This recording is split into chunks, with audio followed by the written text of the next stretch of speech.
এখানে মনে পড়ে গেল এক বিদাতির কথা, উর্দু ভাষী। হ্যাঁ, সে বলছে যে নবী করিম সাল্লাল্লাহু আলাইহি সাল্লামের প্রথম জানাজা কে পড়েছে?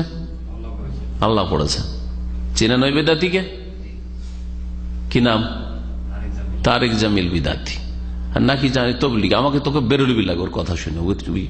এত একেবারে জঘন্য তবলিগি তো আমি তো শুনিনি, তো যে একেবারে বেরোলবি পর্যায়ের তবলিগি। তো সে বলছে আল্লাহ জানাজ পড়েছে। আউযুবিল্লাহ ওমা কাদারুল্লাহ হাক্কা কাদরিহি, আল্লাহ পাকের যথাযোগ্য মর্যাদা মোটেই দিল না এই বিদআতপন্থীরা, শিরকপন্থীরা। আল্লাহর এটা কদর হইল যে আল্লাহ পাক রব্বুল আলামিন তার মখলুক, তার বান্দা আবদুহু ওয়া রাসূলুহু, তার গোলাম, তার দাস, তার বান্দা মুহাম্মদ রাসূলুল্লাহ জানাজা পড়ছেন। আচ্ছা, জানাজাতে পড়া হয় কি? জানাজার দোয়া আল্লাহুম্মা গফির লিহাইয়িনা ওয়া মাইয়িতিনা। তো বলেন তো আল্লাহ বলছেন তাহলে যে আল্লাহ বলছেন যে আল্লাহ, হ্যাঁ তুমি আমাদের জীবিতকে মাফ করো, মৃতকে মাফ করো, হ্যাঁ মোহাম্মদকে মাফ করো। আল্লাহর কাছে চাইছেন, তাই না? তাহলে আল্লাহর কাছে চাইছেন। কত বড় গুমরাহ!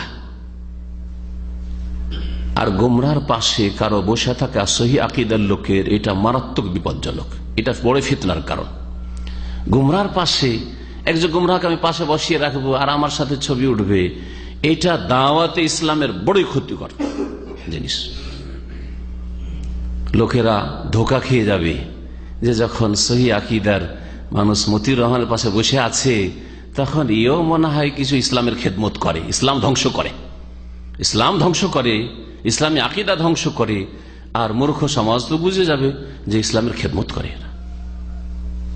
এই জন্য বিদাতীদের সংসর্গ, বিদাতীদের সাথে উঠা বসা সালাফে সালেহিন কঠোর ভাবে হারাম বলেছেন, নিষিদ্ধ। আর এই বিষয়ের উপর আলোচনা, আমার এই অবস্থাটা দেখার পরে ইচ্ছা হয়েছে আলোচনা করা জরুরি যে বিদাতীদের সাথে আমাদের উঠা বসা করা কি জায়েজ? কখনো জায়েজ নাই। একমাত্র দাওয়াতের ক্ষেত্রে ছাড়া, যে দাওয়াত দিব তাকে ব্যাস, কিন্তু আমি তাকে নিয়ে বসি খাবো আর তার সাথে আমি আমোদ ফুর্তি করব, তার সাথে আমি কথা বলবো, তার সাথে আমি ছবি তুলবো, এটা আমার জন্য জায়েজ নাই। কোনো একজন আলেমে দ্বীন, কোন একজন স্কলার জন্য জায়েজ নাই। আল্লাহ পাক আমাদের সকলকে বুঝার তৌফিক দান করেন।